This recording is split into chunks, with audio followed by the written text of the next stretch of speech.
নমস্কার, আমি ডক্টর সাগরজিৎ দাস। আজকে যেই কারণের জন্য ভিডিওটা বানাচ্ছি সেটা হচ্ছে গিয়ে অনেক সদ্যজাত মায়েদের মধ্যে প্রশ্ন থাকে যে ডাক্তারবাবু, দুধ যদি ঠিকমতো পরিমাণে না হয় বাচ্চার জন্য তাহলে আমরা কী করব।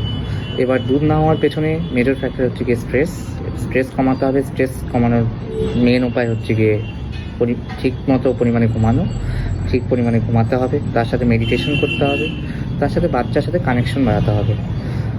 তার সাথে যে জিনিসটা করতে হবে, বাচ্চাকে যখন দুধ খাওয়ানো হচ্ছে তখন বাচ্চার পজিশন যেন ঠিক থাকে। এবার পজিশন ঠিক থাকা মানে কি? পজিশন ঠিক থাকা মানে হচ্ছে কি বাচ্চার পুরো বডি যেগুলো আছে সেগুলো সাপোর্ট যেন থাকে।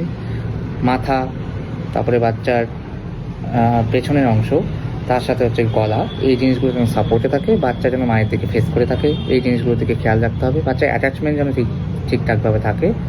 আর তার সাথে যে জিনিসগুলো করতে হবে সেটা হচ্ছে গিয়ে বাচ্চার মাকে পরিমিত পরিমাণে জল খেতে হবে।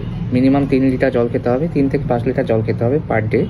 তার সাথে হচ্ছে গিয়ে বিশেষ কিছু খাবার খেতে হবে যেগুলো মিল্ক প্রোডাকশন বাড়ায়, যেমন হচ্ছে গিয়ে আপনার মেথি, সজনে পাতা, গাজর, তারপরে হচ্ছে গিয়ে নাটস, তার সাথে হচ্ছে গিয়ে আপনার আদা, তারপর রসুন, এইসব জিনিসগুলো, ওটস মিল, এইসব জিনিসগুলো বেশি পরিমাণে খেতে হবে।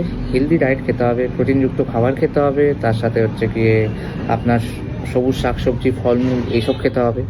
তার সাথে কোনো মেডিকেশন যদি বাচ্চার মা নিতে থাকে, যেই মেডিকেশনগুলো দুধ প্রোডাকশন কমায়, সেই জিনিসগুলো খাওয়া বন্ধ করতে হবে। এরকম কয়েকটা মেডিকেশন হচ্ছে গিয়ে অ্যালেগ্রা, যেটা হচ্ছে আমরা সাধারণত সর্দি কাশির জন্য ইউজ করি, সেই ওষুধটা। নাজাল ডিকনজেস্টেন্ট মানে অর্চিবিন জাতীয় ওষুধ যেগুলো ইউজ করি সেগুলো ইউজ করা কমাতে হবে।